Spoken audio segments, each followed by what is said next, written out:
Jesus Ramos versus Luke Santamaria. What do we think of this one? I've seen a bunch of Ramos's fights since he turned professional, right? And this young man continues to improve each fight. He seems to have a good team around him, and how they are building him with their opponents and raising the toughness of their opponents each and every single fight. It shows that you have to be patient with the fighter and understand that as they are getting into the ring and getting into fights, that they are still developing, still growing, and you have to nurture that as you would nurture anything.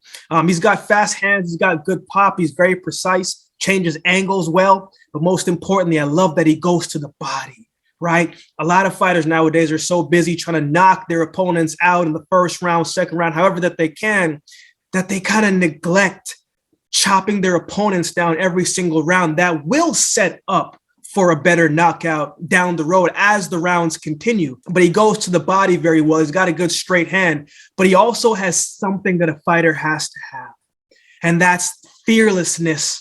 So you can take risk. He's very fearless. When he fought Vladimir Hernandez, he fought him from close range, right in the pocket, right? He took some shots, but he landed a whole bunch of shots of his own, and he closed out the fight in the sixth round. He's very heavy-handed at that. He knows what to do when his opponent is down. Sometimes when you have your opponent down or kind of vulnerable, maybe they got rocked by a shot, right? Some fighters are a little bit hesitant to rush forward and to finish off their opponent, but Ramos doesn't have that problem. He has a good awareness and intuitiveness to know when his opponent is vulnerable and what he needs to do next. He's a very talented boxer. And I think if they continue to build him down this with patience, his skill set will continue to grow and his ring IQ will continue to grow. I don't want to say I have no doubt because we just never know, right? But I believe that he has the skill set, the mindset, and the team for him to be a champion down the road. He's a very good fighter, and I think this will be another great fight for him as he's continuing to raise up the ranks in that division. But Luke Santamaria is not a slouch, right? In his fight against Abel Ramos, he was in trouble early in that fight. He got staggered in the first round, and his mouth guard popped off in the third round, but he did not quit. Right? He didn't seem like he panicked to me. He didn't seem like he was worried about what was going to happen next. He just kept his composure.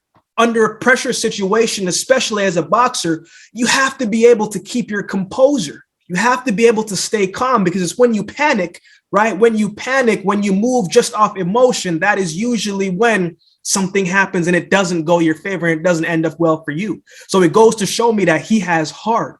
He goes to show me that he isn't going to panic when his back is against the wall. He's a good technical fighter because Ramos early in the rounds, you would have thought that it was going to be a one-sided fight or he was going to knock Luke Santamaria out, right? But that wasn't the case. Lucas fought his way back. He's a good technical boxer, good jab, good combination, good movement. Very few boxers can fight off the back foot, but if you go back and watch that fight, he had a lot of success against Ramos fighting off the back foot, right? So he moves around the ring very well, does a good job at his jab, good head movement, moves around the ring. He knows how to get himself out of trouble, right? He knows how to use his size in the ring, knows how to use the size of the ring, knows how to cut off angles, knows how to slip and move around the ring, knows how to get around his opponent if he needs be. I think Lucas Santamaria is going to come with the same game plan as Ramos. I think Ramos is going to come and apply pressure on him early. He's going to come forward almost every round. And I think Lucas doesn't want to get into that type of fight with Jesus Ramos, right? I think he's going to want to fight from a distance. I think he's going to want to have to outbox him and not try to make this a slugfest, right? I think he needs to fight from afar, control the distance, and when he has opportunities to move in the pocket, land his combinations, 2 to the body, 1 to the head, or 2 to the head and 1 to the body, but he needs to slip in and slip out because Ramos is heavy-handed and he's a good counter puncher and he packs a punch, right? And you don't want to get countered by that.